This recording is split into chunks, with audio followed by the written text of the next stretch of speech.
All right, everyone, about time to get ready here.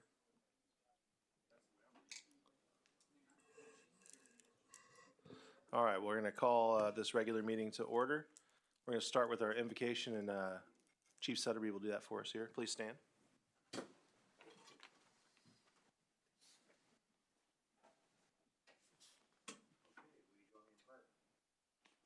Holy God, we just thank you tonight for everyone who's attending.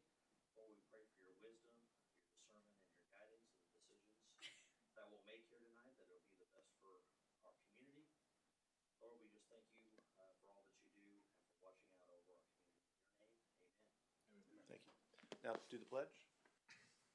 I pledge allegiance to the flag of the United States of America and to the republic for which it stands, one nation, under God, indivisible, with liberty and justice for all. TV hard in the neighbor now? Watch it carefully. Oh, nobody. Thank you.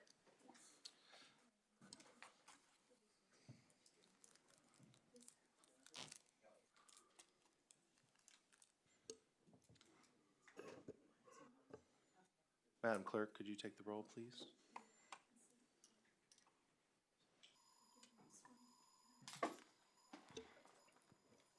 Mr. Theron? Here.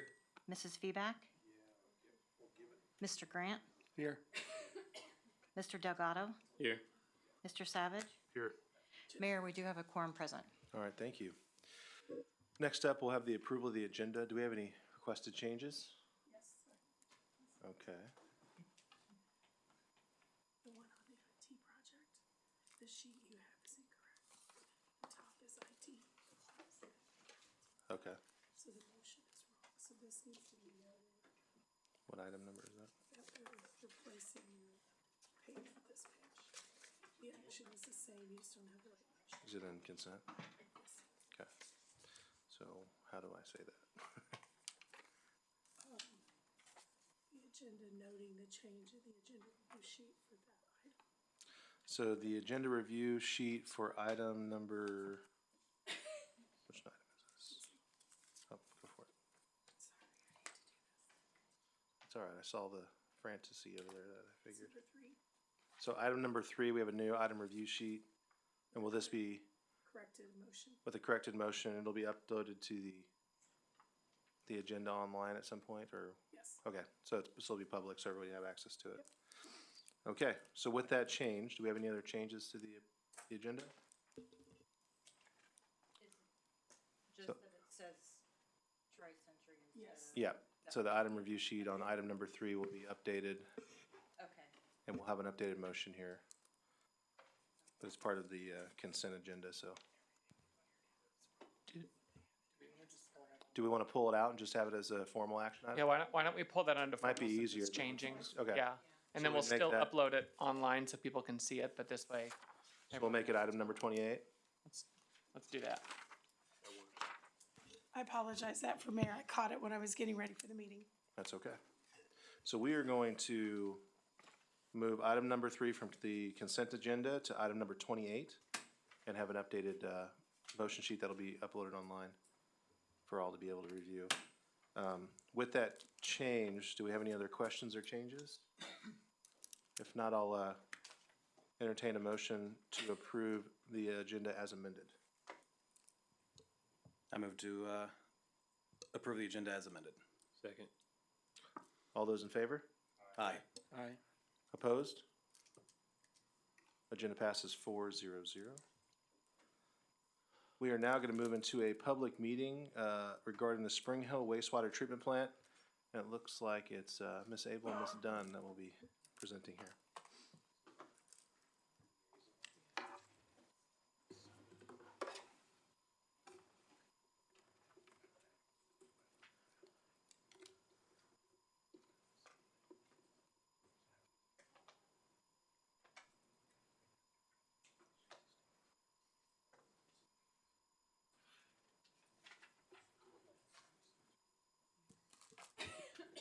Hello, everyone.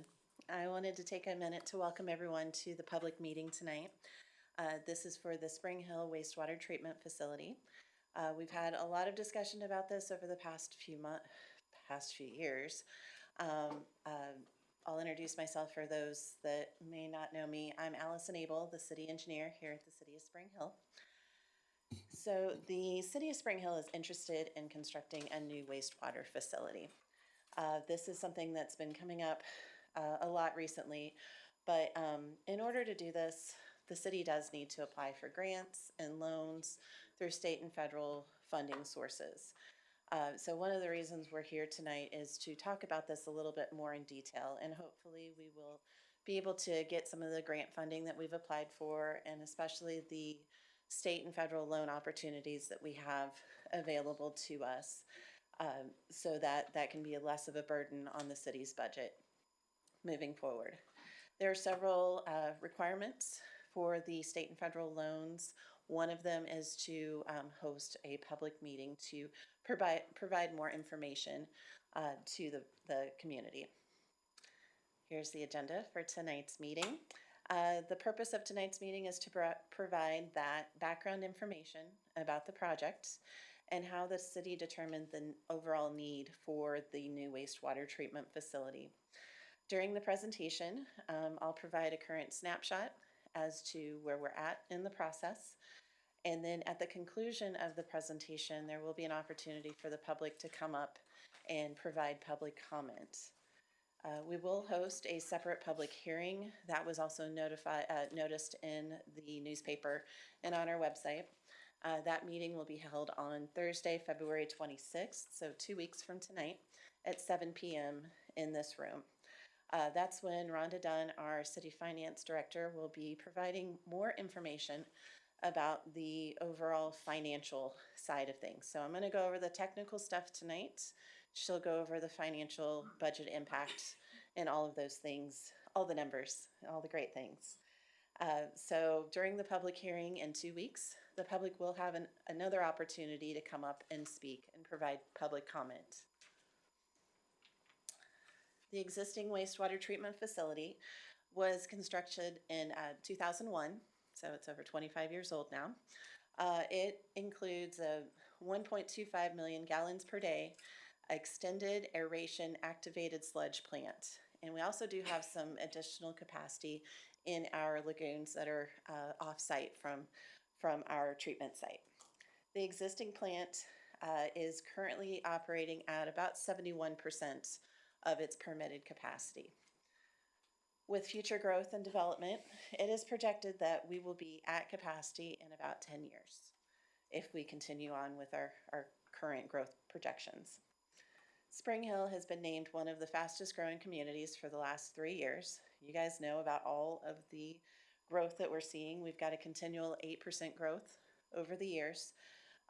There is plenty of area around the city as well as we start to build our northeast sewer, northwest sewer, and some of the other sewer expansions. There's just more growth and opportunity for us to provide those opportunities for people to move to Spring Hill. Bottom line is our existing plant can't handle that capacity, so we need a new plant. In March of 2024, Lamprey Nearson reviewed the existing wastewater treatment facility and the need for us to expand. In that study, the engineers prepared 3 alternatives for the city to consider to address the future growth and development. Alternative 1 includes expanding the existing plant, essentially doubling the size, the capacity of the plant. The existing plant is already 25 years old. It's middle-aged and is also working on older technology for a wastewater treatment facility. So a lot of the upgrades that we could be doing, a lot of that's obsolete now. So it would be really hard for us to get some replacement parts. Alternative 2 includes constructing a new plant at about 1.5 miles away south of our existing plant location. The initial phase could accommodate about 5 million gallons per day. And we would also include in our design the ability to easily expand so that we can address future growth as we need it. Alternative 3 is very similar to Alternative 2. It's 8 miles south of the existing plant, and it could accommodate a larger watershed area. Here's a map that shows the 3 alternatives Don't know if I can highlight them. Let's see. The existing lagoons is way up north. That's that smaller area that we can use as overflow area. We've got our existing plant that is part of alternative one. I lost my mouse. There's our existing plant. We can expand it, doubling the capacity. Here is the location of alternative 2, the new plant 1.5 miles away. And then our third alternative, even further away, is alternative 3. So back to alternative 1, we've got our existing plant. We can expand it, but as you can tell from this graphic, there's not a whole lot of room on our site. So we've kind of mapped out what an expansion could look like, and it's not a whole lot. And we're very limited on what we can do based on the property. This graphic shows the yellow outline, shows the property boundary of what the city owns, and the hatched area and the blue area are the FEMA floodplain and floodway. So we're very limited on what we can do in that area. So during the initial design process, we wanted to figure out whether we wanted to use the existing plant either as an interim solution or if we wanted to use it for long-term use. Ultimately, we determined that the existing plant was not a long-term solution, as I've mentioned before, and that a new plant was going to, be needed within the next 5 to 10 years to accommodate the future growth. Having a new plant would provide us with a lot more flexibility. We can grow the plant as we grow as a community. We did look at some solutions to utilize a portion of the plant, at least as an interim solution, as we start to grow and develop that new plant. It's going to take us a few years to build the new plant, and as we do that, as we start to bring it online, we might still be able to utilize that old plant in some ways. So we can continue to help bridge that gap until the new plant is fully operational. We also looked at using the existing plant. It's still got some good bones. There's some wet wells and such that we could utilize in there to provide wet weather storage during heavy rainfall events for some of those sewer overflow events. So the future expansion, as I mentioned, it's very limited. So alternative 1 really wasn't a workable solution for us. So it's kind of like Goldilocks, the Goldilocks and the Three Bears, going with the middle solution is sometimes the best solution. It provides us with, easily accessible.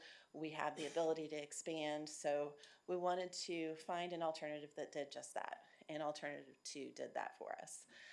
It is the best alternative. It's the right size for our city. It gives us the best opportunity to expand the wastewater capacity and to serve that future development while being fiscally responsible. So here's a graphic that shows the existing plant and the new plant location.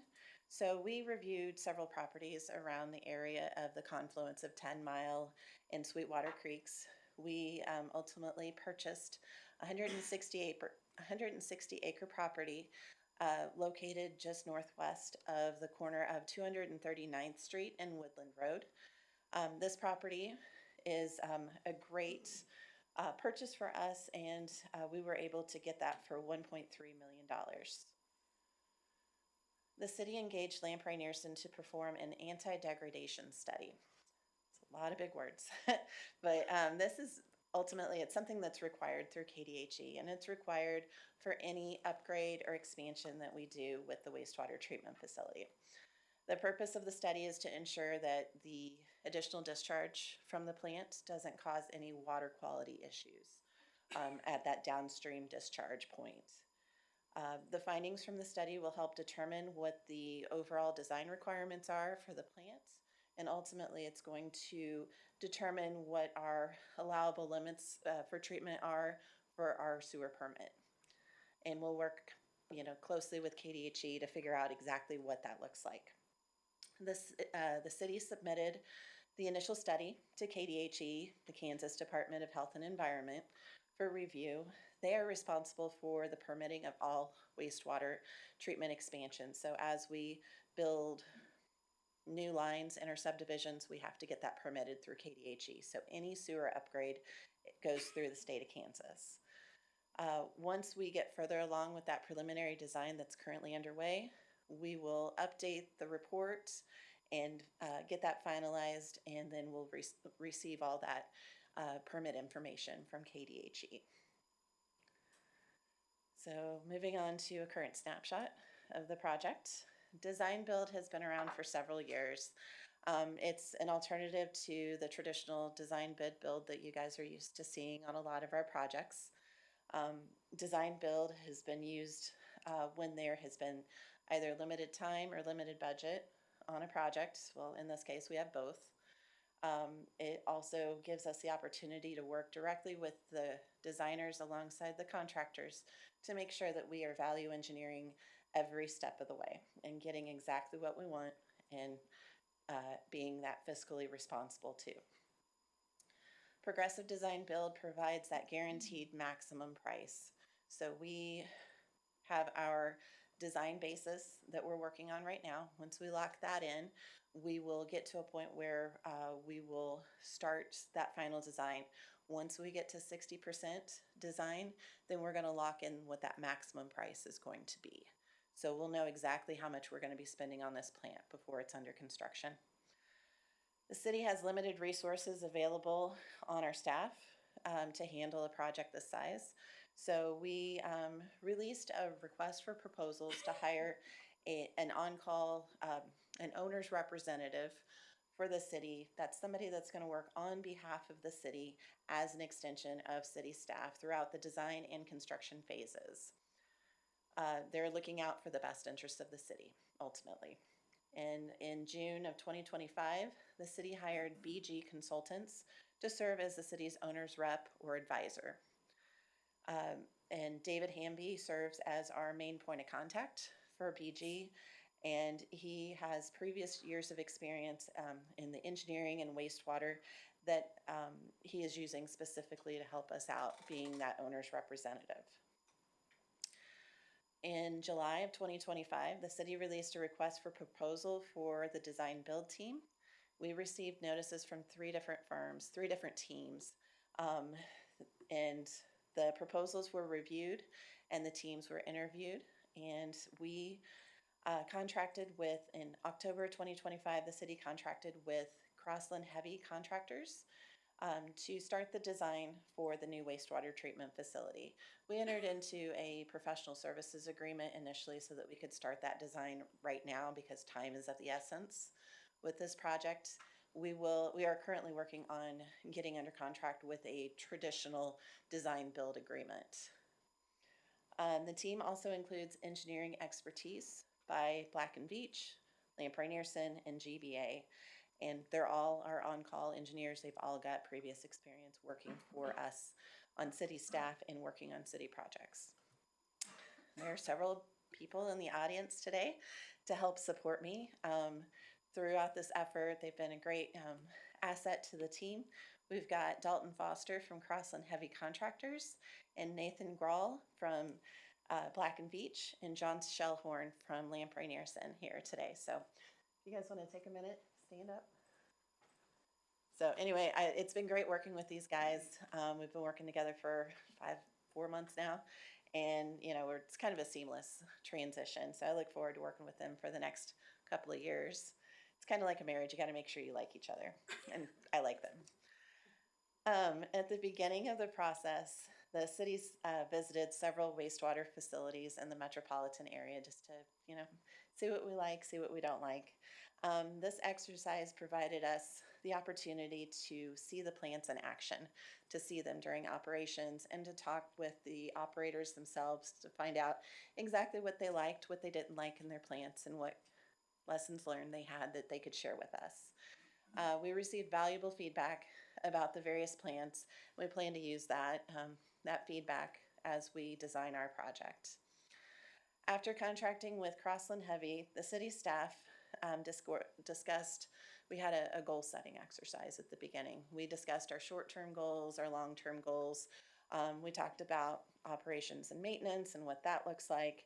And that information was shared with the engineers and the contractors just so that they can get a feel for, you know, what makes us tick? You know, what are we looking for in this project? We also talked about the financial constraints that we have. We're a small city, we have a small budget. We want to make sure that we're getting the right sized project. So we also talked about the need to expand the plant and have the flexibility to expand in the future. So we've tried to integrate that into our design as well. And we wanted to build the right size plant for now, but again, have that ability to easily expand in the future. Each week, we spend a lot of time together. Each week, the project team assembles to host design workshops to discuss the different aspects of the treatment process. You guys don't need to know how the sausage is being made, but I do. So the design engineers review all the pros and cons of each of the alternatives prior to the final selection of each one of those processes. The final product of this exercise will be the basis of design report. That's going to be completed hopefully here in the next, by the end of March, and that's going to help be our preliminary design as we start to move forward with this project. The project includes the construction of an interceptor main along Woodland Road, and that's going to connect our existing plant to the location of our new plant. And the ultimate layout of the facility is kind of see it in this graphic with all the different colors and everything. The blue represents the first phase. The yellow is the second phase. So the blue is going to get us the 5 MGD. The yellow is going to get us an additional 5. We're going to continue to upgrade the plant so that all the colors minus the red are going to get us up to the 40 MGD. The schedule is before you. As you can see, we've been working on this a long time. We've got some of those initial studies that Lamprey Nearson has provided us. We've gone through the RFQ process, as I mentioned before, and just to show you where we're at in the process of today, we're currently under that detailed design and hopefully have that basis of design report. Ultimately, we want to have final completion by December of 2028. Through the state of Kansas, there is a low-interest loan program available to cities just like ours to fund water infrastructure projects, including wastewater treatment facilities. The state revolving fund offers financing to municipalities for repairing, upgrading, and constructing essential water infrastructure. These loans are lower than market interest rates, and they have flexible terms. So it's very good for us to use something like this. It's a very good financial tool. The city submitted an initial application to Kansas Department of Health and Environment on May of 2025. We received notification that there was $25 million available to us for this project. Based on subsequent conversations, we learned that there was an additional $5 million just hanging out there. So they offered it up to us to put with our project. So we've got up to $30 million in SRF funding that is available to us for this project. And we're currently working on the application to request that $30 million, which will be submitted in March. There is additional funding that is beyond the state funding. It's through federal resources. This is a WIFIA funding, or Water Infrastructure Finance and Innovation Act. It is a long-term loan program, very similar to SRF, and it's administered by the EPA, or Environmental Protection Agency. It is offered to public agencies to fund regionally significant water infrastructure projects. It has flexible fixed rate financing. And basically we ask for a certain dollar amount. We're asking for $130 million.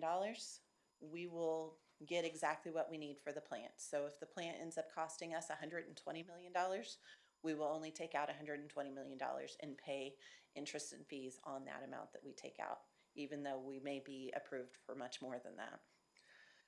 The city has submitted an additional application in the summer of 2025. We received an invitation from EPA to submit a full application. We're currently working on that 60-page document. It's exhausting how much detail we have to put into that. And that application, we hope to get that submitted in May of 2026 and request that $130 million for the plant expansion. So our next steps, we want to take public comment tonight, get some of those questions out there. Maybe we can answer some of them. If there's anything that we can't answer, we will try to get that answered in the public hearing coming up in 2 weeks. That's why I've got my team of experts back there waiting. We will post, here in 2 weeks, we will host a public hearing during the next city council meeting at 7 p.m. in this room. That's when we're going to review that project financing in more detail. And then we will continue doing great things and work on the SRF application, and then we'll submit the WIFIA application in May. So with that, I wanted to invite, I guess maybe I'll answer any questions that you guys might have, and then maybe we can open it up for public comments at that point. That was my first question. Do you want us to ask our questions first and then public comment after? Is that the easiest way? That would probably be the easiest way. First question I have, can we ask financial questions tonight, or is this strictly kind of operational? We had planned on just dealing with the operational side. If Well, you have the a main question, one was the SFA, right, or SFR. SRF, Yeah, you're messing me up. the state funding. All these, okay, just the myriad of acronyms that we had there. The first one, the 25, 30 million, which one has the better terms?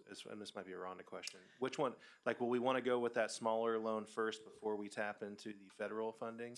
Or what is the best way? The way that will work is they have very different timing, Okay, and we will talk about this in detail in the next time. The SRF loan has a really great interest rate, like under 2%. okay, And so it's definitely the more favorable. However, WIFIA is set up to get approved, and then if you don't need that money for 2 years, you wait and you collect it. There's some points you have to meet, but it's nicely spread out over the project, so you don't have, you're not paying interest. it's not like a bond where you get it and you owe money right now. It's Like a line of structured. credit. And that way we can, Black and Veatch has done a really good job of optimizing that for us with both loans. Okay, and do either of them have any kind of prepayment penalties, like I know some of our bonding does? Not that I'm aware of. I don't Okay. think so. Those are the baseline ones for now that I'll ask. Definitely not in WIFIA, because they don't let you take it early. They plan for you not to take it early until you. Well, the only reason, I mean, there's other reasons for that question, but Yeah. that's really the two main things I had right now. I'll have definitely more next time. Operationally, can we talk a little bit about the Hillsdale watershed and why going south was very important for us to do, rather than the expansion at the current plant? Because to me, that was a bigger deal even than the capacity, because the capacity of Hillsdale was capped, from my understanding. So talk a little bit about that too, just so people understand how that worked. Yeah, and the reason I didn't, there's a couple of other key points that, with this plant and the expansion that we're planning, we do have the extra capacity to serve some areas that we're taking on with JCW up in the Nottington Creek subdivision. We'll be able to take them. We'll be able to take Bucyrus customers. So those are planned for our plant. One thing that For our current plant, right? our current plant and our Yeah. ultimate plant, the Hillsdale Lake. So there is a study that's currently going on with the U.S. Army Corps of Engineers. They are studying the water quality of Hillsdale Lake. They've started limiting the amount of permits that are released in that area for future development. So development is very constricted in that area. So they're trying to find alternatives to help serve that watershed. And City of Spring Hill is very nicely positioned to help out that effort. We can strategically reverse the flow to take on some of the areas that are now being served and discharged into Hillsdale Lake. We can reverse that flow and we can take it into our system. And we could be a regional solution for that. Regardless of that, Hillsdale Lake and everything like that, we still need a plant. Well, no, I'm just more handle talking our- about why so south that we went rather than staying And there where yes, we're trying to being stay. able to, at the confluence of 10 Mile and Sweetwater Creek, we're just south of the discharge into Hillsdale Lake. So where we're discharging is perfect. It's just downstream of Hillsdale Lake. So again, it positions us perfectly to be able to take on and be a regional solution to help alleviate some of the pressure off of Hillsdale Lake, whether that's taking on some areas from New Century Airport in that watershed, or trying to take on more from the Hillsdale Lake watershed. What questions do you guys have? No. Just to, excuse me, just to clarify from my own understanding, like Chad was saying, one of the greatest benefits, at least that I see in choosing this southernmost option, as far as, or not southernmost, but the alternate number 2 was Hillsdale itself is at its capacity for discharge. There are concerns about water quality moving forward, and they're doing studies now to kind of decide and figure out what the best path forward is for that. So we're choosing to go where our discharge is not going to go and can contribute to the problem there, and in fact be part of the solution. I just want to make sure I'm understanding that as well. That is all correct. Okay. Yes, you summarized it very well. Thank you. And I know that the state is looking at regional, so that's with us having this capacity, we could potentially become a regional for the state at some point. That's true. And on this graphic here, if you notice the red areas, we kind of, Is that what that red is for? that's what the red is for. So if we change technology and go with something that's a little bit different, that's a smaller footprint, that we can take on more, I believe we can get another 90 million gallons per day to take on that and become that regional solution. Okay. But that's going to be completely separate from the effort that we're doing. We want to make sure that, if we want to make sure we had the space available in the ultimate footprint, if that was So we're the building case. for us, but we have the capacity to take on some other things. Exactly.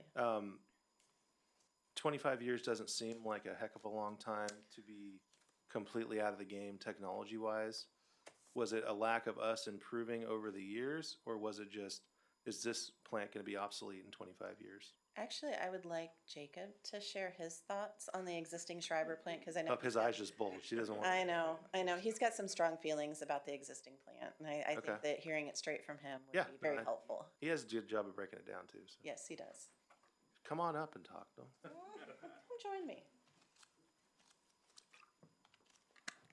Yeah, I think, so our existing plant is kind of a packaged plant, or the entire process is designed around a single manufacturer and design. And it was, it worked fine, in 2000, 2001 when we put it in. It was not new technology at that time.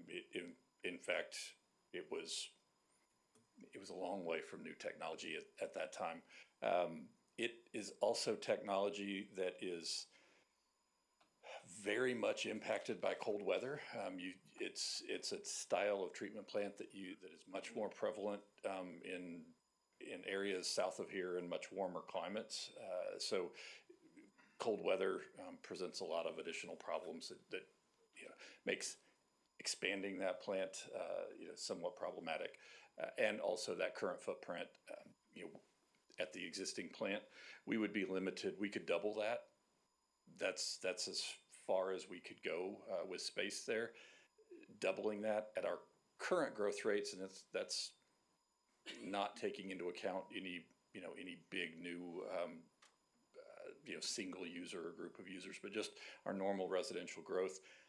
In about 9 years' time, we would have that expanded plant maxed out, and we'd still be looking for land and a new plant, and so that money would just be sunk.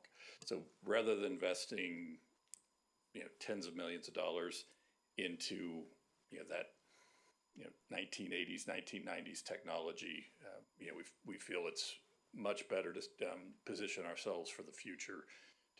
Let's start now with a new plant, a new location, new technology, and we're also very much taking into account the opportunities for growth and expansion of technology in what we're doing with the design of the new plant.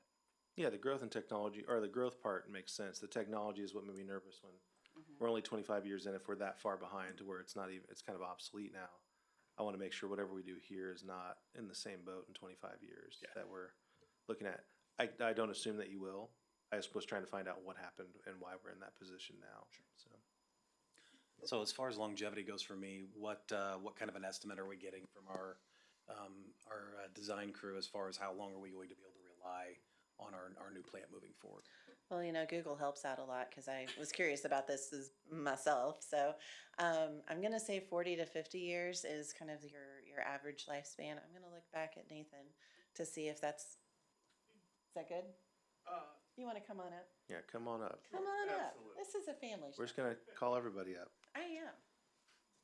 I'm phoning a friend here. It's easier to hear you if it's on the microphone, so people online. Yeah, no, so I appreciate you guys letting us talk today. There's two things to consider when we're doing the plants, hydraulic capacity and like technology for nutrient removal or the process for it, right? So we've got plants that were built in, 54 is probably the oldest one that I've been working on. We've had some that have been built older, so we've got plants that are running 75, 100 years, right? Water plants on the other side, 120, stuff like that. So Google might say 50 years. Some of these technologies, might be 25 to 50 years, but we're looking at the hydraulics to make sure that we're planning for the future and then building basins big enough that we can implement changes in the future. So I would say 40 to 50 years is on the smaller side. We can definitely go further. It's just without a crystal ball and knowing like where all of our things are, right? So nutrient limits, KDHE, the water quality effluent stuff is kind of what's driving this to get to better treatment practices. Yeah. Well, we never know exactly what's gonna change. Technology changes so quick, but Right. if we build it to where we can adapt to the technology changes, that's probably the most important thing, in my opinion. But Yeah. If you got the capacity for the water, you can do that, and then we can always intensify how we treat it. Yeah. So getting the water there, and then we can figure out ways to treat it. Well, and in my opinion, we have a big enough piece of land here that if we haven't built out 100%, we could probably shift on the site and do whatever we need to do to, instead of having to move again. I mean, obviously our city's probably going to move south in the next 50 years, so it'll probably move towards this, I'm thinking at some point. So it's gonna be kind of where the one is. I'm sure when they built the plant now, I don't think Blackhawk was started yet, it probably just started. So, we're pretty close to it in Sweetwater and all that, so. I think this is within a reasonable amount of, we're not gonna overtake it as a city anytime super soon, but I think eventually, in that 40 or 50 years, I'm sure we'll start touching on it, so. But yeah, technology was my biggest concern when I kept hearing we're so obsolete over the last 6 months. I'm like, oh crap, are we gonna be in this position again? We're spending a lot of money to hopefully not be in that position is kind of my thought. Yeah, absolutely. And like Jacob said, we're making sure to plan for that and try to put as many protections in place as we can to help alleviate those concerns and get ahead of it as much as possible. Okay. Those are my main questions. Mike, you got one? One thing I'd like to point out is, some of these plants that we've been looking at, City of Lawrence, we looked at one in Wyandotte County and several from Johnson County Wastewater. So we're trying to build a plant that operators can operate. We've had David Carr from our operations staff. He's been in a lot of our workshops, making sure that we design something that he can operate, that he's going to be proud of, that he can get in there and he can tinker around and he's going to completely understand it, so that whenever we start to grow and expand our staff, maybe we can pull from Olathe, JCW, and some of their staff that might be familiar with similar plants that are online in their system. So on the staffing side of things, as we go through this first phase of build out, what kind of numbers are we looking at as far as job creation goes? I think initially we're gonna need to staff up to maybe 4 or 5 more people on staff to handle that initial, and then as we start to grow and develop. So this initial phase, we're gonna be building a lot of things with this initial phase. We're gonna have an administration building, we're gonna have a vehicle storage area, we're gonna have a lot of things that are gonna accommodate the ultimate plant. We need to do that. We also need to better position ourselves again to provide that expandability and flexibility to bring the next phase online quickly. So that's why you're seeing a lot of blue blobs on this screen. A lot of that is going to be utilized in the second phase to bring that on board easily. But yeah, to answer your question, I'm looking at maybe 4 to 5 people, and then as far as like bringing them on for the first 5 MGD, maybe even the 10 MGD. And then as we start to grow and develop and get up to that 40, yeah, we're going to have a lot more staff. So with these other facilities on the site that we're using as storage and things like that, is that going to help Jacob out with some of his space issues in the on the public works side of things, I know we have. We're gonna make sure that his new toy has a nice Somewhere home. safe to keep it. I don't know if you guys got to see the new Yeah. back truck out there, but yeah, so we're gonna make sure that baby has a new crib Yeah. at the, plant. So we're gonna make sure that all of the, tractors that they need to do any of the yard maintenance will be out there. We'll have space for any of the trucks that they're gonna be going out, cause it's not gonna be just the plant, workers that are gonna be out there.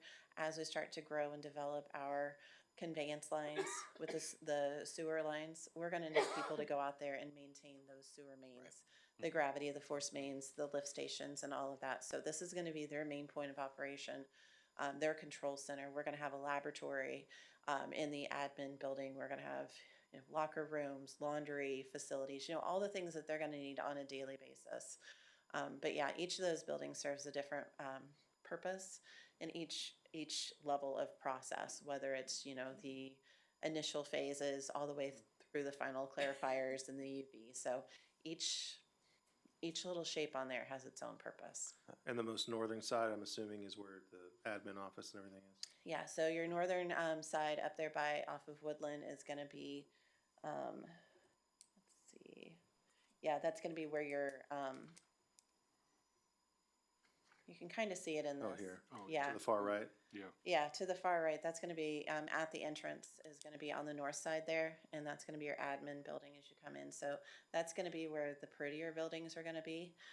We're gonna spend a little bit more time, hopefully with Mike's help, to figure out, what would be architecturally pleasing, for us to, have, visitors there. We can host plant tours, we can, have an educational opportunity so people can understand exactly what happens to their wastewater when they flush the toilet up until it goes out as clean water into the creek. So Uh, come, so I- so come December 28, whenever it's all said and done, our max capacity is going to be 40 million gallons per day. Five. Oh, no. Five. it's- Okay, gotcha. Well, and that's what we're looking at right now. So, our original plan was to have 5 MGD. A lot could happen in the next 3 years. So we want to be fully prepared for that. So on the low side, that's where we would build up 2.5 million gallons per day on the small side. On the large side, we could go up to 5 million gallons per day. So that $130 million that we're asking for, that's going to get us that 5 million. Okay. We're gonna wait and see, and that's the great thing about design build is you can have these can points pivot. of these off ramps that we can have. As I mentioned before, we've got a current professional services agreement with Crossland, and that's for a set dollar amount. That's to start our design so that we can get that underway. Our next step is to enter into a design build contract. That's going to get us into phase 2 of design so that we can start that up to 60% design. And then we'll have another phase that'll get us into more of the construction side of things. Hopefully by phase 3 in that contract, we'll know exactly what that 60% guaranteed maximum price is gonna be so that we'll know exactly what, whether we wanna have a 2.5 or a 5 MGD. So again, we've got those off ramps, that phasing specifically programmed into this, and that's why design build is so essential for us to have that flexibility so that we know real time exactly what we need when we need it, and then having that flexibility and expandability too. So great question. I don't know. So we can have up to 5 million gallons per day in December of 2028, but if we don't need that much, then maybe we construct 2.5 and again, be fiscally responsible and build that right size plant when we need it. So yeah, my only other comment there is, as we move forward with these projects, the city's growing, our needs are growing. I love that this is addressing not only our wastewater issues, but also our space issues, public works. It's on my priority list. We've got other departments that are also struggling with space and don't have a place to grow into. So I like that we're looking to the future and we're trying to set something out for, to be viable for a longer period of time than just a few years. We haven't put a location for a salt dome out there yet, but being so close to the floodplain, I'm not sure we want to do that. Right. Yeah. Thank you very much. Thank you. If If you guys want to, we can go ahead and go right into the public hearing. Yeah, let's move into public comment. Anybody who'd like to come up to the podium and ask a question, just, we ask that you, state your name and address, and we can address those questions.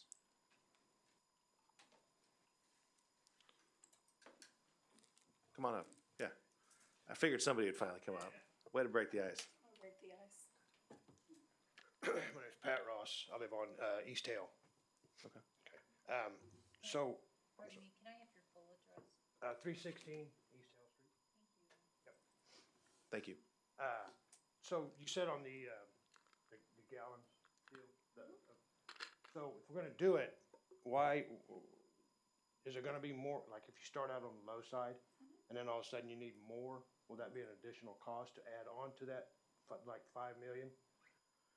Or why can't we just like, if you're gonna do it, just do it? But you know Spring Hill's gonna grow, so if you're gonna build it, why don't you just build it with the 5 million? Or am I listening wrong or something? I mean, Well, I had the same concern, and I've learned a lot about wastewater over the last 5 months through these design workshops, and I know I'm gonna butcher this, so Nathan, feel free to go up to the podium and correct me if I'm wrong, and I think Jacob can probably talk about this as well. But in order for wastewater to be fully efficient and have those processes and everything, we need to have a minimum flow. So if we don't, if we build the 5 MGD plant and we only have 0.5 going in or 1 MGD, then we're not gonna be able to be as efficient as Okay. of a plant having those low flows. You need so much flow to be able to maximize the efficiency Right. of the plant. Okay. Okay, perfect. Well, and the other thing too that goes into that is, a lot of times, a lot of like the single users that are looking at Spring Hill because of our land that we have available have different needs as far as that goes. So what this is gonna give us is, like you said, if, say we're planning for 2.5 because we don't have any really prospects, and then somebody comes in and says, hey, we're gonna have 2.5 of our own, this is gonna give us the ability to add on to it quickly. Right. And so if we don't have to go big right away, and obviously it's always gonna cost more, and I think I'm on the right track with you, like, we might as well do it, but if you can't process it too, it's kinda like one of those things where it's Yeah, if kind of a it's not gonna- catch-22, right? If it's not gonna be efficient, Yeah, then it's not worth it. don't do it. No, Yeah. I mean, you're just flushing your money down the stool, Yeah. you know, so just. See what you did there.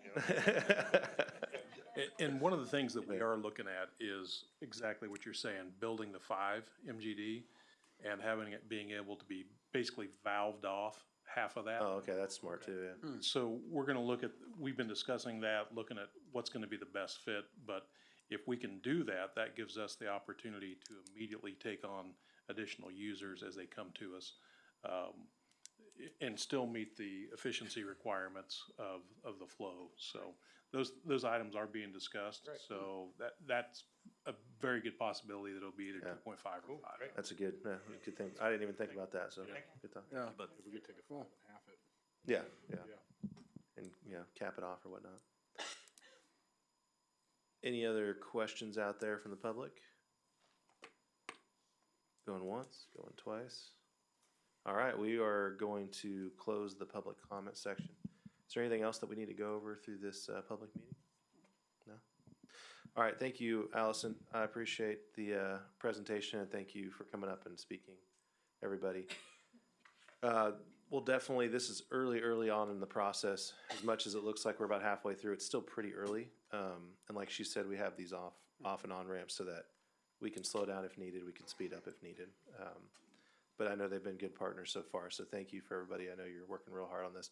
I also have learned way too much about what goes down the toilet. And I don't love that, but I'm learning a lot as time goes on. We're gonna move into announcements and reports now. This is a time where we'll go through and have any updates for anybody. The only update I really have is the new vac truck outside. It was pretty cool. I had not seen it in person.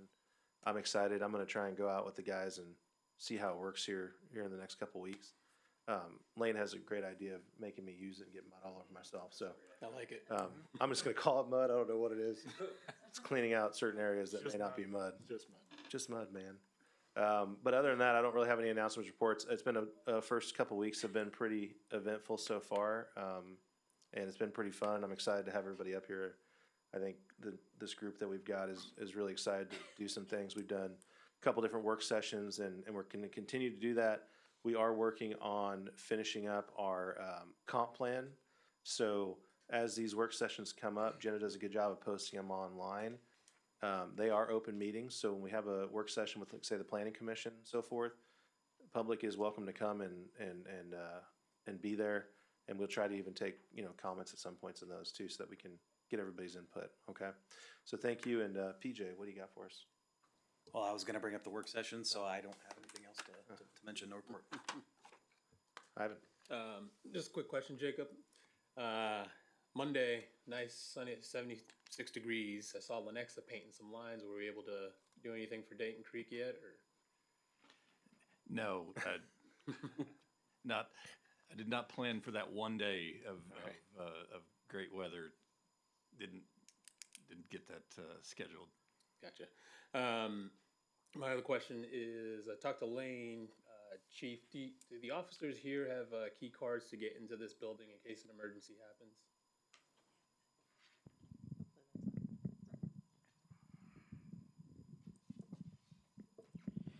Yes, all the officers should have access to most of the city buildings. I know there are some limitations still to that, but they should have access to most of the buildings so that after hours or when people are here, public are here, we can get to them when we need to.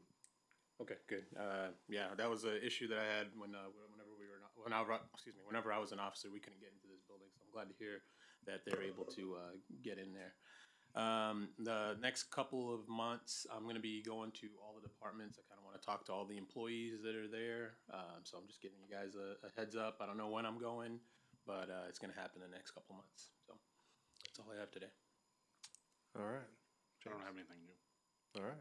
Mike? I think it's exciting to see the vac truck, and it'll definitely be exciting to kind of see where it goes and how it's used in the next couple months, and as we kind of go into the summer months. And I think it's definitely a positive thing.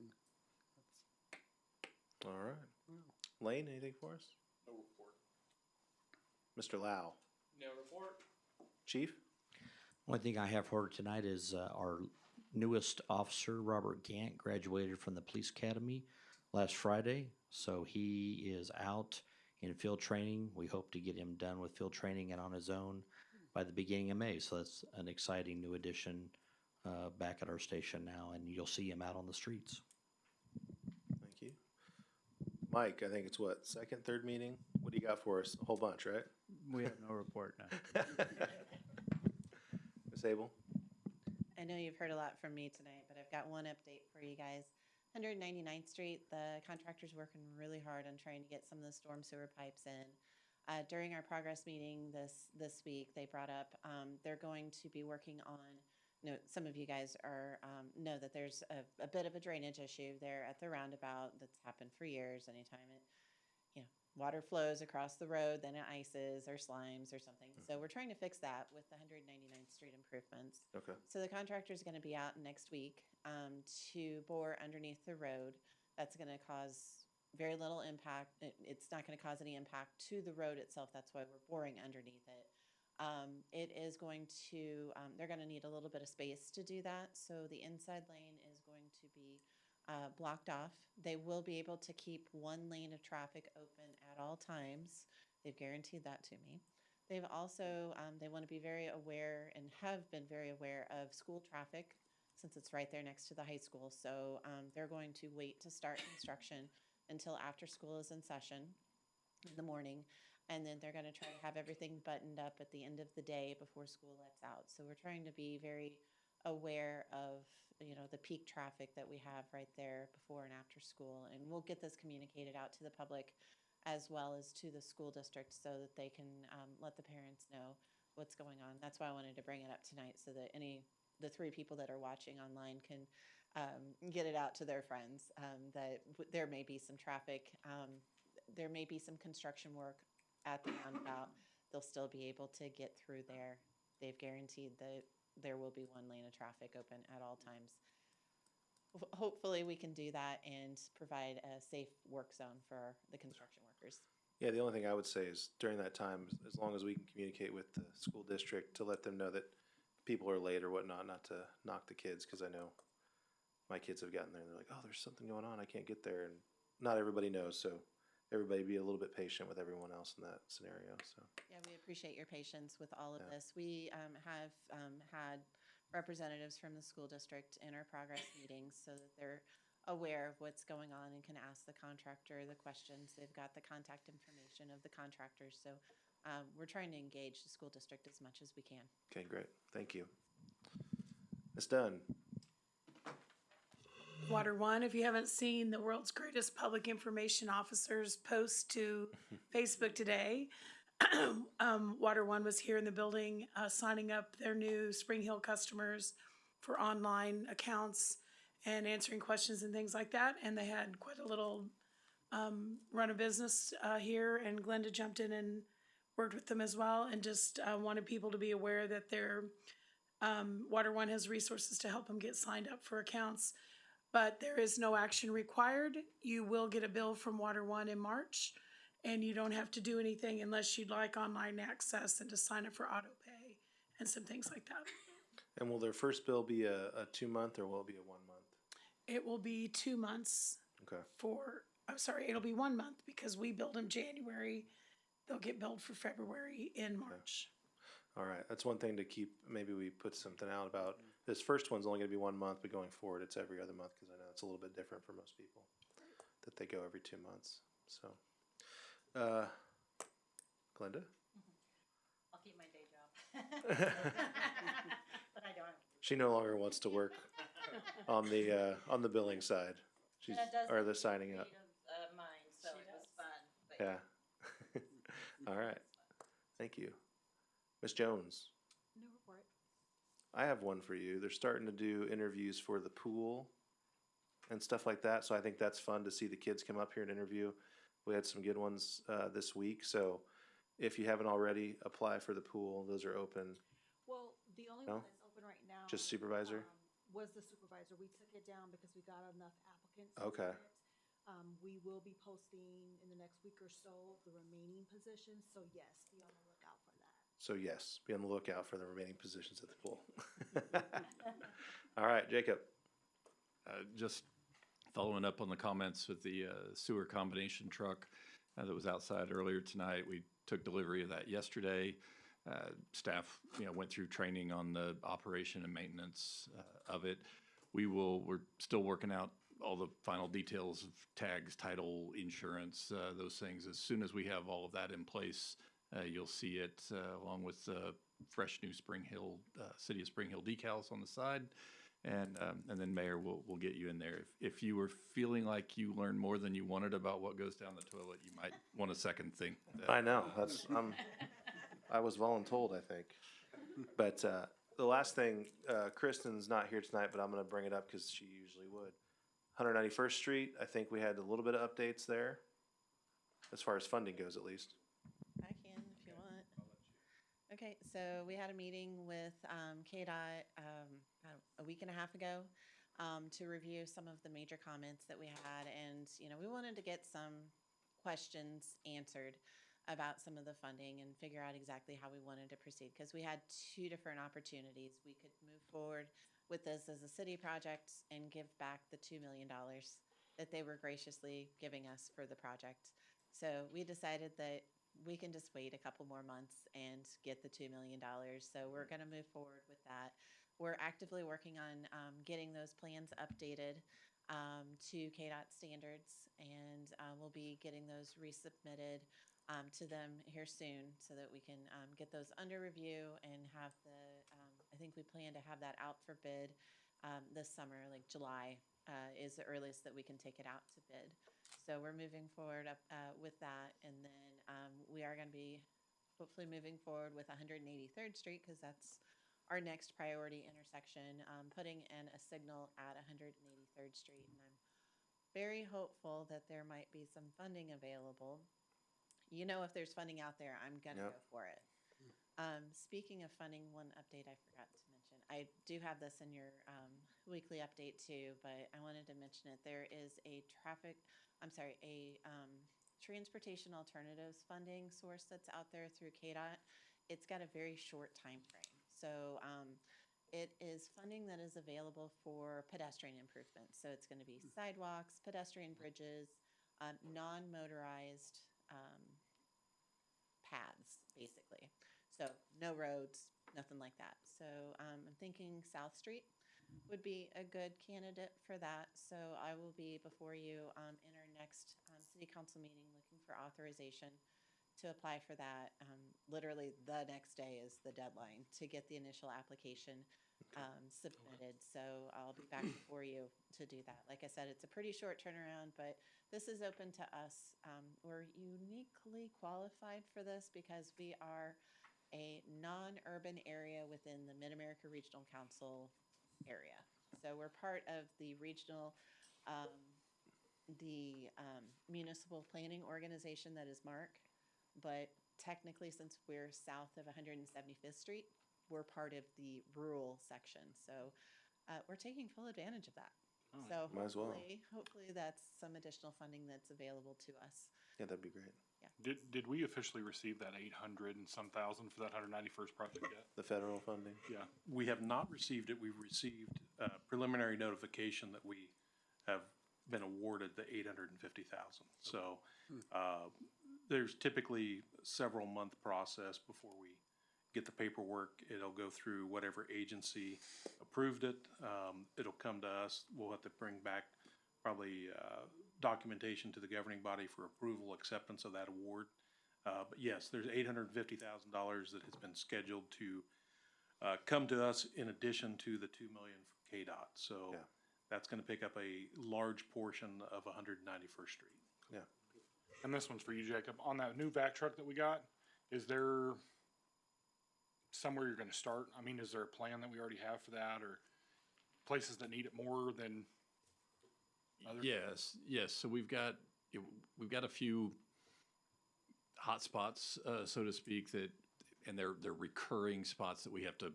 That historically, we've been calling out and using third-party companies to come out and clean and flush those lines.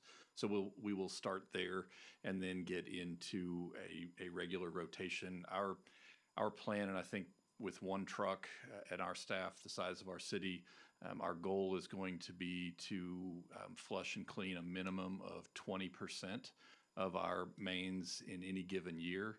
And so that over a 5-year time, at least once every 5 years, every line in the city will have been cleaned and jetted, and then we'll just start over, where we began, and that'll be a continual process. In addition to the regular cleaning and maintenance of those more troublesome areas. Okay. And you said you should be able to hit all of those areas once a year, right? For the most part. Yeah, we'll get a feel. I think, we will start off, and depends on the severity and what the issues are. We have some areas where fat oil grease is more problematic. We have some spots we may clean monthly.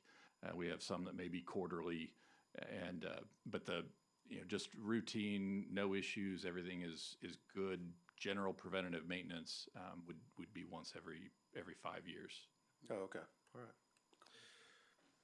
All right. Anyone else on announcements, reports?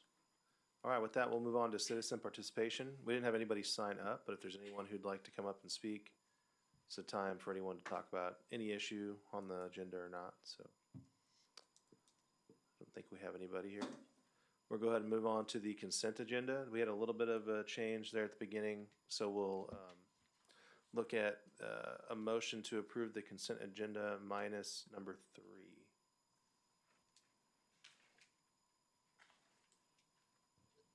So moved. Second. All right, we have a motion and a second. I think it was Ivan. I saw you looking. Yeah, you look concerned. I didn't know who it was. All right, all those in favor? Aye. Opposed? Motion passes 4-0-0. That'll move us into the formal council action. And first up is number 21, consider approval ordinance number 2026-03. Rezoning application Z25-4 from R1 and R2 to RP1. It's the southeast corner of 207th Street and Woodland Road. Looks like it's from Phelps Engineering. And Ian's gonna move us forward here. Yes, sir. It is a mouthful, but my name is Ian Treffern, city planner, presenting application Z25-4, the ordinance for the rezoning of Woodland Ridge, otherwise known as the property at the southeast corner of 207th and Woodland Road. I'm going to give very abbreviated presentations tonight since it was already done at City Planning Commission, but if there's any questions, anything that needs clarification at all, just let me know. I'll happily cover it. This application is requesting a rezoning from R1 and R2. Okay, so, who's going? Oh, is this broken? I was just gonna see, are there any slides associated with this, or is it just the title sheet? Okay, sorry about that. So yeah, requesting rezoning from R1 and R2 to RP1. The property is surrounded by rural residential to the north and south, as well as R1 and M1 to the east and west respectively. So the proposed land use is consistent with the surrounding land uses, and in fact, this property serves as a buffer from the industrial land use to the west. So it's kind of allowing for that step down from higher intensity land uses to single family land uses to the east. With that, staff reviewed all the different standards set forth by the case City of Golden v. Overland Park and does find the project compliant with those standards and recommends approval. Any questions, comments? Just for the general public watching, could you just give a quick breakdown of what the differences are between the two zoning designations? Yeah, so R1 and so for R1 is your standard single family zoning district. That's your, I guess if you had to picture in your mind's eye, quarter acre lots, 7,000 square foot, 9,000 square foot, along with a 70-foot minimum width. R2 permits two-family duplex as well as single family with smaller, narrower lots. The RP1 zoning district just allows for the same standards as R1, but with the ability to grant modifications to certain standards. So in this case, the applicant sought the RP1 to, one, eliminate the R2 designation, but primarily to seek modifications to minimum lot sizes. So on the 15th, a preliminary plan was approved by Planning Commission, which had narrower lots that were facilitated by the RP1 zoning district. Did we have a amount of doors that we were thinking were gonna happen with the R2 and R1? So that we can say, hey, this is what we were looking at, now we're looking at this in RP1? So I don't have compared to the R2, but under the current approved plan, it's 158 single-family lots. For the RP1? Yes, for the RP1. Okay, but we don't have what it would have been under the old zoning, because there was no preliminary plat. Yeah, it wasn't set at that point, yeah. I know, I think I was the only one here back when we did Fox Hollow, I think it's called. They're just kind of adjacent to this, catty corner. And I remember a big reason that that passed was because we had some other multifamily zoning. So when was this originally zoned, the R2 and R1? We had spoken about that at Planning Commission. Yeah, I remember, but I don't think we had a date of when that was. Yeah, I'm not certain. I think I meant to follow up on that and did not. Because I remember we had some difficulty pinning down exactly when. I believe it's been quite a while. Yeah, it's been a little bit. I will say there is still property zoned that multifamily. I believe it's to the east as well. Here, is it okay if I plug? Well, that was after. Yeah, we did that. Oh, it was after. That was after Fox Hollow. In that case, never mind. Yeah, so this one was kind of what was used to piggyback to say, hey, there's all your multifamily in the area. With that said, I don't have a problem going to RP1. I think I just want to be careful that we're not using the adjacent properties and then changing it after something else is approved. But this is not, I'm not saying there was any of that involved. I know that was an issue or a question at planning, so that's the only reason I have that question of when it was done. For sure. My understanding it was early 2000, so it was quite a while back that was all done, because I think Woodland started early 2000s, maybe even late 90s. So I just wanted to be cognizant of that, because I know it was a big hot topic item back then, and it's been 4 years or so. And when they said it, I was like, man, 4 years has flown by, because I remember that one like yesterday. I think that was when you were here laying at like 1 a.m. I think it was that one. So for his interview. But yeah, no, so it's interesting that, this is going to RP1. I always prefer the plan districts personally. I know some of us are newer up here, so the plan districts give us quite a bit more kind of hands-on approach to those districts. R1 is great for the size of it, but R1 also allows for what type of, I mean, pretty much anything, right? They could put anything they want on R1. Yeah, there's not specific material standards beyond, yeah, there's really nothing. Or with RP1, we have a lot of material standards. The lots are smaller, but there's a lot more we can control, and preliminary plats and everything are included in that typically. Yeah, usually if you go to RP1, you have a preliminary plan associated with it. In fact, you are required to have a preliminary plan associated with it. And with that, you can control for typical elevations. In this case, it was more of a conceptual standard, but you can also require certain amenities. There's kind of give and take between the applicant and the city. We kind of have that conversation on the back end to make sure there's. All right, good example of what's written down on here is landscaping standards, sidewalks and accessibility and things like that. So I think having it set up like this is. Even the home for this standards, location. like even the type of home too, because sometimes that can be difficulty. But I think they were planning on, this is a single builder situation, or is it multiple, is a developer with multiple builders? I'm not sure if the applicant's here to speak to it. I believe it is a single multiple. Multiple, okay. Because Woodland was a single builder, correct? The original area? It was all Chris George before. So I don't care either way. I like when there's different builders because it gives different looks from the homes instead of just all the same. But no, I think this is good. I'm happy to go with RP1. So I know this is a roll call vote, so we'll go to that here in a second. I'll be entertaining a motion, or unless there's any other questions. Anything, guys? No. Okay. With your leave there, Mayor, I move to approve ordinance number 2026-03 rezoning application Z-25-4 from R1 and R2 to RP1 at the southeast corner of 207th Street and Woodland Road for Phelps Engineering, Inc. Second. We have a motion and a second from Ivan. I don't know if your mic, I couldn't hear your microphone earlier, so you might. Can you hear me now? Yeah. Good. Madam Clerk, will you please take the roll? Mr. Grant? Yes. Mr. Delgado? Yes. Mr. Savage? Yes. Mr. Thron? Yes. Mayor Young? Yes. Mayor, ordinance 2026-03 for rezoning application Z25-4 passes 500. All right, thank you. I look forward to seeing that one move forward because I think it's a great move. All right, we'll move on here to item number 22, consider approval of ordinance number 2026-04, a site plan and associated conditional use permit for the new development of the Spring Hill Car Wash. Perfect. So this application is seeking approval for a 4,375 square foot car wash facility at 19085 Madison Street on a lot that's approximately 1 acre in size. The applicant, David Eskov, on behalf of the owner, Quick and Clean, is seeking the approval. The property is zoned M1, so the proposed land use is permitted as a conditional use. So with that, the application went to Planning Commission on January 15th and was recommended for approval unanimously. The application seeks no deviations or modifications from adopted city standards, and since it does comply with the development ordinance, staff recommends approval for this as well. All right, do we have any questions?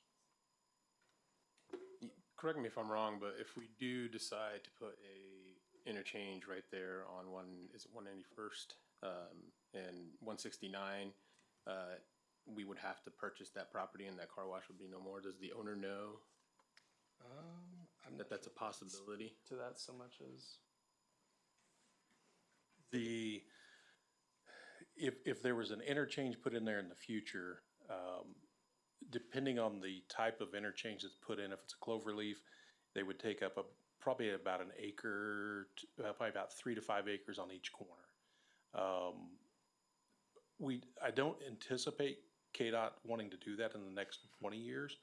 But if they do decide to do that, then they would have to go through the process, or the city and KDOT in cooperation would have to go through the process of purchasing any properties that are currently in the line of that right-of-way that would be needed. So those it could, depending on the type. The cloverleaf takes a lot larger swath of land.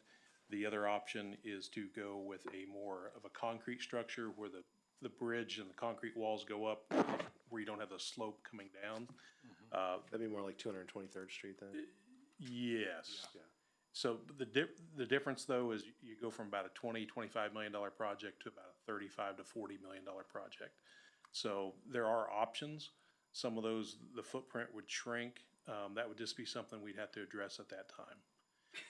But that is a good question because as we go through those corridor along K7, those are things that KDOT would like us to look at, and we've asked KDOT to also look at is what can we purchase now to prevent any issues in the future when we do an interchange. And KDOT hasn't been super interested in buying that land. Right. So to me, that means we probably don't have to We worry have anytime soon. We have met with KDOT in the last 2 years concerning that intersection. There was not any interest at that time from KDOT to pick up any of the properties. If I understand correctly, that whole section of 169 is part of the new study that they're looking to Right. pursue as it is. So we're looking at probably 30 years out of any action that comes from that. When Dayton Creek went in, the city purchased right-of-way on, I guess that'd be the northwest corner of that intersection. The other three corners of that intersection do not have the right-of-way purchased at this time.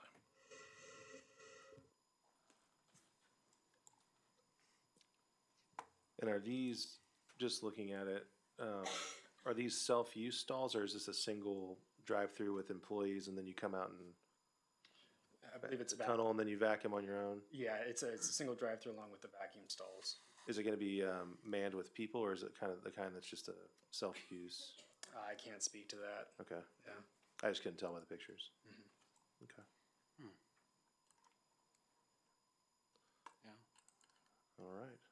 Any other questions or concerns? No, I think it's a good location. I mean, it's kind of right where everything's starting to grow. And it definitely will give access to all the people over in Dayton Creek and that area to have access to a car wash, and I think it'll be good. Yeah, that area's pretty booming right now. Got got cool new things over there, so. Yeah. I think with the traffic's coming in, we're gonna only see more things like this, which is nice to have the amenities, so. If there's no other questions or comments, I'd entertain a motion. Spencer, just for clarification, when we're doing ordinances, I can say as cited in the agenda instead of reading the whole thing? Yes. Thank you, sir. All right, in that case, I move to approve ordinance number 2026-04 as noted in the agenda. Second. Mr. James. Mr. Savage. With that, Madam Clerk, will you please take the roll? Mr. Grant, Yes. Mr. Delgado, Yes. Mr. Savage, Yes. Mr. Thron, Yes. Mayor Young. Yes. Mayor, ordinance 2026-04 for a conditional use permit 25-2 is passed 500. All right, thank you very much. Next up, we've got item number 23, consider approval of ordinance number 2026-05, site plan and associated conditional use permit for the development of the Ozark Ready Mix Facility. Ian's taking over tonight. Yeah. Yes, this is application SP 25-10, CU 25-3, located approximately at West 185th and Webster Street. This is a 5,000 square foot, give or take, concrete batch plant facility. Subject property is zoned M1 along with all surrounding properties. So with that, the proposed land use is permitted as a conditional use. The Planning Commission reviewed this application on the 15th, but not unanimously. Yeah, unanimously. I believe it was a 4-1 vote.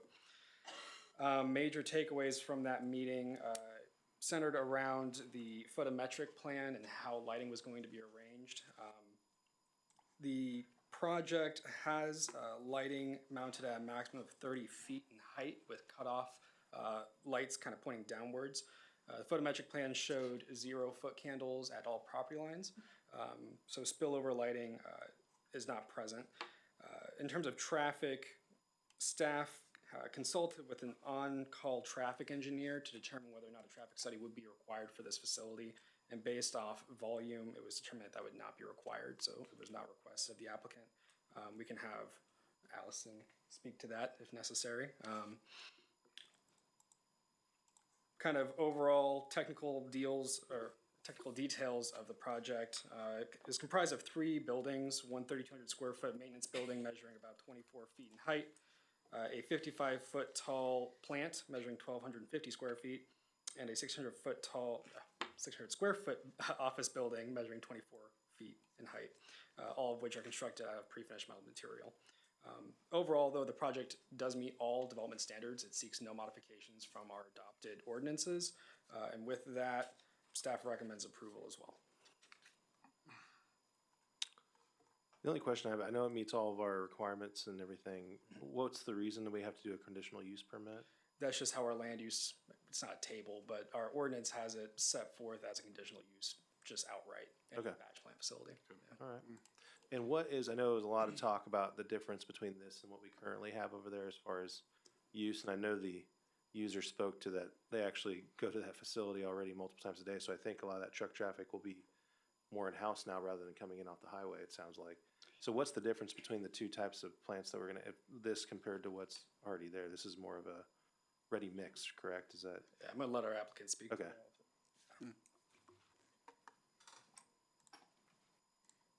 Is that Royal? Good evening, my name's Mark Brewer with Schlegel Associates, representing Ozark Ready Mix. So the Monarch facility across Webster there is two-tiered, I guess. The taller silos are cement silos, so they store the actual cement that goes in the concrete. And then there's also a concrete plant there as well. Okay. So this is gonna be more like the concrete plant, right? Correct, yep. Okay. The silos, the plant are gonna be about 84 feet tall on Okay. this, compared to about 125 for the Monarch cement silos. And the lighting was capped at 30 feet? Correct, yeah. Which I thought was great. I think you guys did a great job with, after looking over everything, very cognizant of what the neighbors are Yep. asking for, and you guys were really great to work with, so I appreciate that. Does anybody have any questions for him? I don't know much about concrete, so, after listening, it's, again, more than I ever need to know, but it sounds like you guys are right on pace to do whatever's needed, so. Just real quick, jobs are always a thing I ask about. Daytime traffic in town is always a good thing. So with this facility, are you guys adding to staffing as a whole? I thought we talked about, I have it in my notes here. Yeah. Yeah, I couldn't remember. They did talk about it, but I can't remember what the numbers were. About 30 employee trips. So about 30 employees total at max capacity. Awesome. I love to see new businesses expanding their operations and offering jobs to people in the area. So that's a win always. Thank you. Yeah. No, other than that, that was the only thing I was just making sure it's a couple of those things, but other than that, I think it looks great. Thank you for really listening to what we've been talking about over the years and knowing kind of what our questions and needs were gonna be or wants, so. You Yep. guys seem to answer most of those things. And staff was great to work with as well, so. Great, thank you. Thank you. Do we have any other questions or comments? No, sir. With that, I will entertain a motion. I move to approve ordinance number 2026-05 as cited in tonight's agenda. Second. With the motion in a second, Madam Clerk, will you please take roll? Mr. Delgado, Yes. Mr. Savage, Yes. Mr. Thron, Yes. Mr. Grant, Yes. Mayor Young. Yes. Mayor, ordinance 2026-05 for conditional use permit CU 25-3 passes 500. All right, thank you. We're now moving on to item number 24. Consider approval of a water main extension agreement, creating a benefit area with Water District Number 1 of Johnson County, Kansas. And Ms. Dunn, for. Hello, good evening. Putting away the cord since I know we're done with it tonight. In our work on the Water One merger, the city funded the extension of some water lines and connections so that we could merge our system to theirs. In that process, we built a line along the 201st and Webster area. There is potential that future development will come and want to utilize that line. So Water One is asking to create a benefit district with us so that eventually when people connect to the line, we'll be able to recoup part of our investment with future growth. The line cost $135,000 of the $245,000 we spent on connections, and they don't have an estimate, of course, on how much will be brought back to us, but this one is a great opportunity to recoup some of the investment we made. Okay. Pretty straightforward. It's kind of just a funding mechanism to get recoupment as we get development over there. I think we've got plenty of opportunities, and the Water One merger is going to help with developing that area, so I think this is good to help us overall. Any questions or comments? Straightforward. Yep. All right, with that, I entertain a motion. I move to approve the water main extension agreement creating a benefit area between Spring Hill and Water One and authorize the mayor to sign the agreement. Second. Mr. Savage. We have a motion and a second. All those in favor? Aye. Opposed? Motion passes 4-0-0. And Ms. Dunn is not moving, so that means she's still up here.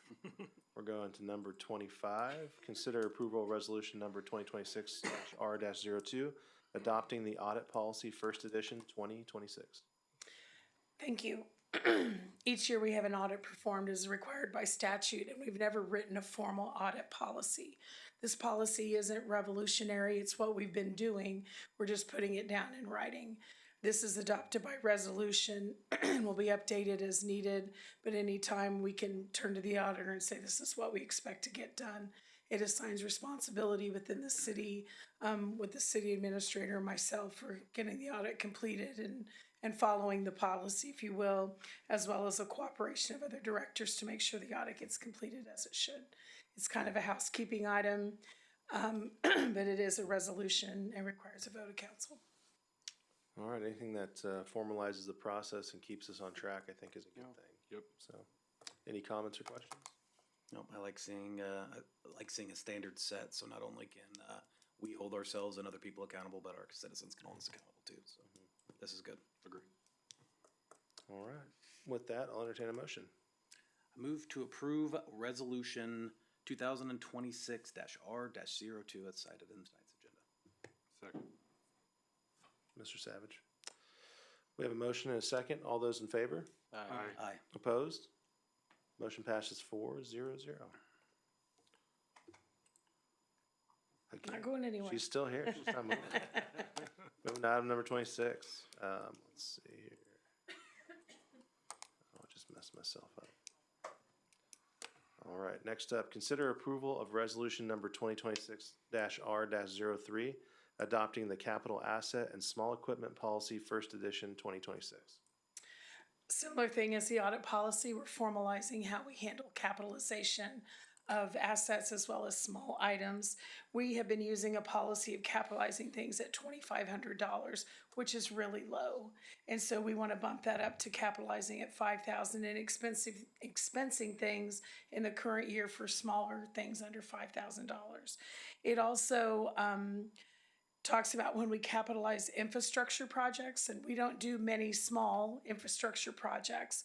I was setting a rather high, like $250,000 and above, and our auditor felt that was too high for our size of a city. So he recommended $25,000. We went with his recommendation. This defines things we actively do. It just formalizes it in a policy. And I didn't mention this before, but my group sets a goal each year to review different policies. We like to review at least 3 policies a year.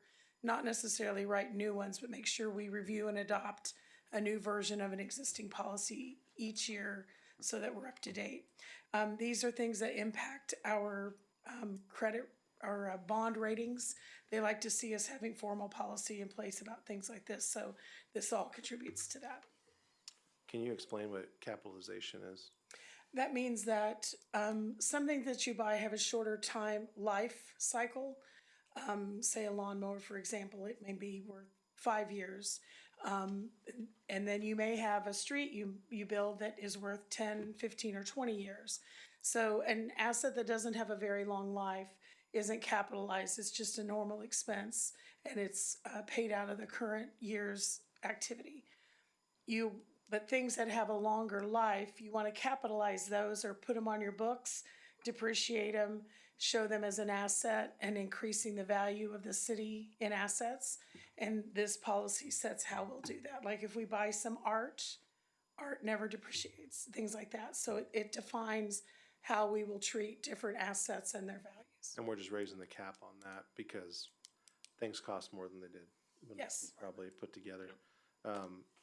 The way a business would, all of us are business owners up here at some point or another. And depreciation's a big piece, so this is kind of our version of that. So. Any questions or comments? It's good to have numbers. Yeah, we can operate as all we want, but if we don't have it written down, again, that's where a lot of us struggle with it. So, good to see it in. 25,000 seems okay for infrastructure to me. I don't think we've done anything for less than that, so I don't think it's really relative. Not even close. And then small equipment. How much are our mowers that we're usually having to get the big ones, right? That are, We don't have any lawnmowers probably under $5,000. that's what I'm saying. So Yeah, exactly. we're moving these up, but they're still not going to really probably fall. It catches things that we buy that you wouldn't think of, like, different tools and, A hammer. well, Although a federal hammer. that's called small hand who tools. They get knows? expensive all the time. Yeah, exactly. All right. Any other questions or comments? All right, I'll entertain a motion. I move to approve resolution 2026-R-03 as cited in the agenda. Second. We have a motion and a second. All those in favor? Aye. Opposed? Motion passes 4-0-0. I don't know who's doing the fee. Okay, was like I'm standing here. If you Rhonda wants to stay up there. I don't know. I'm standing We here. love to Want me go, to do Rhonda. it? Okay. Yeah, feel free. Feel free. Now it's gonna be whatever I say, Spencer. She's taking it on. Yep. All right. Number 27, consider approval of resolution number 2026-R-04, updating the city's comprehensive listing of fees and charges authorized under the municipal code of the city of Spring Hill, Kansas, and enacting the 26 comprehensive fee resolution, second edition. Yes, we like to compile all of the fees that the city charges into one fee listing for the public, make it easier to find things. We had some items that needed to be updated. For example, we removed the water-related fees and costs that we could because we obviously went out of that business, don't need them anymore. We did leave raw water in place and some things like that. We did a slight 1 cent correction on the trash rates, that we had a difference in what went to the public, so we made those the same. At the last meeting, Jacob discussed in detail with you the fees we'll be charging at the Aquatic Center this summer. This updates the fee resolution to reflect that. Did I miss anything? So we're updating the schedule to reflect those decisions, and yield my time to everyone else to answer the questions. So that was the complete breakdown of the changes made from this edition to I'm last not aware edition. of any others. No, it's all red line. Yeah, oh, we did change up some language. We added restoration of service fee in the trash regulations. We collected a lot of those in water, and now we have to go through the work of disconnecting your trash service. For non-payment, there will be a fee to reconnect your service. And so we're consistent between sewer and trash Right. to have the same fees, as long as it's appropriate. All right. Again, pretty straightforward. Sounds like we're moving forward. This is, anywhere you go, schedule fees. Makes sense to have it all compiled in one place, so it's good that we have that. Any questions or comments? I'll entertain a motion. I move to adopt resolution 2026-R-0. Is that the right one?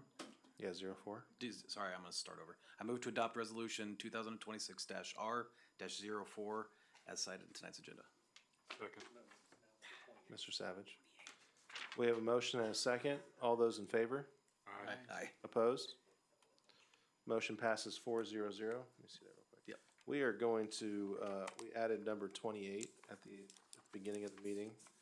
It was item number 3 on the consent agenda, and it was strictly because of a typing error or a form change. So this is authorize an IT project with Imagine IT to migrate to a cloud server environment. Would you like That, to? that is correct. It's pretty straightforward. You, I believe, are aware of the details of the project. I don't plan to discuss a lot of them, publicly. They were included in the package. What happened with this is the motion at the bottom is for a different action item. And so if you had approved that, it wouldn't have really done anything. So, I needed you to approve the motion for the project. We set the budget at $100,000. I know we're gonna come in under that. And so this is a not to exceed, putting a cap on that. And we're making some good decisions and headway on how we can reduce that cost.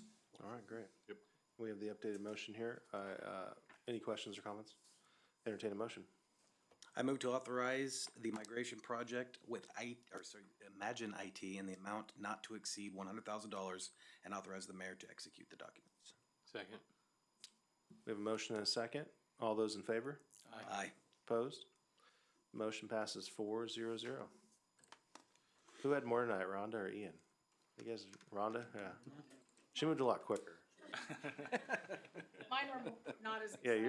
yours were not as exciting. Mine were housekeeping. The last thing we have here is an executive session, so, do we need any breaks or anything? Or are we good to, wanna do like a 3-minute break in between? Let's do a fiver. 5? And then how long is the executive session for? I've got it 20 minutes. Is 20 minutes still appropriate? Your 9 o'clock is your ending time if you took a minute. Let's do a 4-minute break then. 4-minute break. All right. I move the city council recess into executive session for 20 minutes to receive advice of council regarding the economic development pursuant to KSA 75-4319B2 of the Kansas Open Meetings Act. The open meeting will resume in the city council chambers at 9 p.m. No formal action is anticipated following the session. Persons to be in attendance are the following: Lane Massey, Rhonda Dunn, Jacob Spear, Allison Abel, Michael Mallon, and Spencer Lau. We're gonna need folding chairs. We have a second. Second. All right, motion and a second. All those in favor? Aye. Opposed? Motion passes. We'll see you at 9 o'clock.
Let the record reflect that the governing body reconvened in the open meeting at 9 PM. No votes were taken or decisions made during the executive session, and the discussion was limited to the subject stated. With that, we want to extend the executive session by 15 minutes. So I entertain a motion. I move to extend executive session number 1 for 15 minutes to reconvene at 9:16. Second. All those in favor? Aye. Aye. Opposed? All right, we'll see you at 9:16. Thank you.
Let the record reflect the governing body reconvened the open meeting at 9:16 PM. No votes were taken, no decisions made during the executive session. The discussion was limited to the subject stated. With that, we request to extend by 10 minutes. Second. Oh, sorry, I need a motion to, I move to extend executive session number 1 for 10 more minutes, to reconvene at 9:27. 28, sorry. we got a motion and a second. All in favor? Aye. Opposed? Motion passes.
Let the record reflect the governing body reconvened the open meeting at 9:28 PM.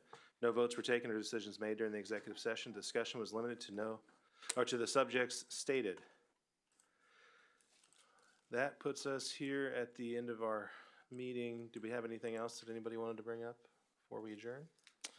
All right, motion? Motion to adjourn. Second. Motion and a second. All in favor? Aye. Opposed? We are adjourned.